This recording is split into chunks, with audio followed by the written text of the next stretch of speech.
Assalamualaikum warahmatullahi wabarakatuh. Perkenalkan, nama saya Nurul Ayrin Adila.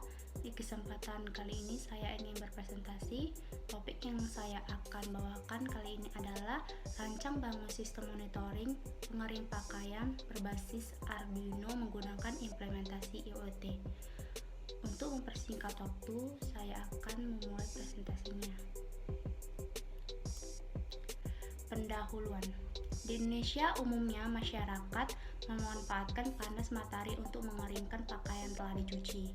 Namun, pada masa pancaroba saat ini, kondisi cuaca sangat sulit untuk diprediksi.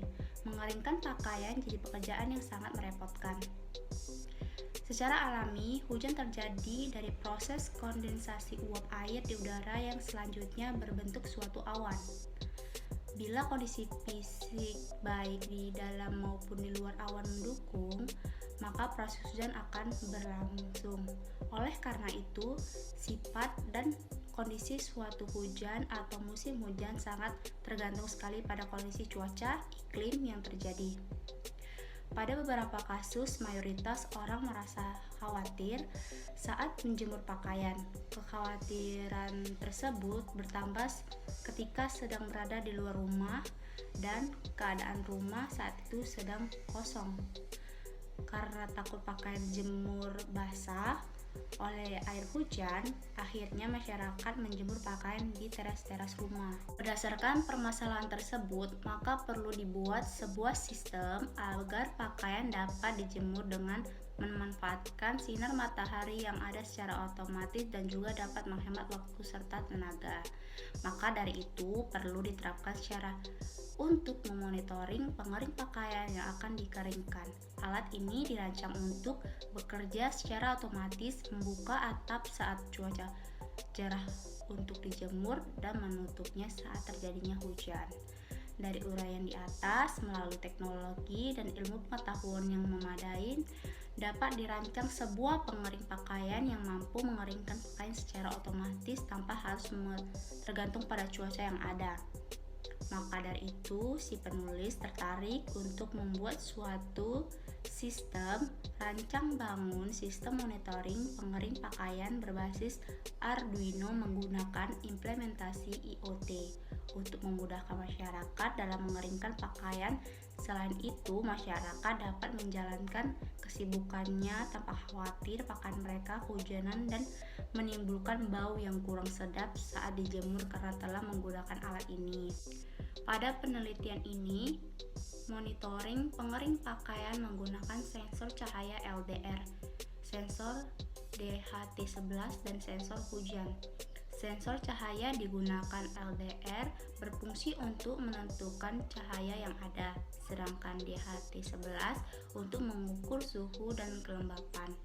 Sensor hujan berfungsi untuk memberikan informasi cuaca jika sensor hujan tersentuh oleh air hujan yang turun. Motor servo digunakan sebagai penggerakan atap jemuran agar dapat membuka dan menutupnya. Dari hasil pengujian hardware yang dilakukan dari sensor dan aktuator, maka diperoleh persentase error sensor DHT 11 3 Celcius dan aktuator motor servo 4 Celcius. Dapat dikatakan rancang bangun sistem monitoring pengering pakaian berbasis Arduino menggunakan implementasi IoT ini cukup akurat karena simpangan error masih cukup rendah, dan pengujian softwarenya pada penelitian ini dikatakan kompatibilitas web menggunakan dua web browser, yaitu Mozilla Firefox versi 61.0.1, Internet Explorer Windows 10, dan dapat dijalankan sesuai dengan perancangan. Selanjutnya ada tujuan dari pembuatan sistem. Yang pertama, merancang dan membangun perangkat keras terintegrasi, mampu mendeteksi dan memantau cuaca, pancaran sinar matahari, suhu, kelembapan udara, dan dapat menggerakkan atap jemuran saat terjadi hujan melalui website. Yang kedua, mampu mengatur kondisi atap jemuran secara otomatis. Yang ketiga, lampu mendeteksi adanya hujan menggunakan sensor hujan LDR, DHT 1111 dan aktuator motor DC dengan cara melakukan pengiriman data sensor ke database melalui modul Wi-Fi ESP8266 yang selanjutnya ditampilkan pada website. Selanjutnya ada manfaat. Ada 3 manfaat. Yang pertama, membantu pengguna untuk memonitoring kondisi pakaian yang dijemur melalui website. Yang kedua, membantu meringankan kegiatan menjemur pakaian dalam rumah tangga dengan menggunakan penutup atap jemuran otomatis. Yang ketiga, memberi informasi lebih kondisi pakaian terkena hujan melalui website. Sekian dari hasil presentasi saya, semoga bermanfaat. Wabillahi taufiq wal hidayah. Assalamualaikum warahmatullahi wabarakatuh.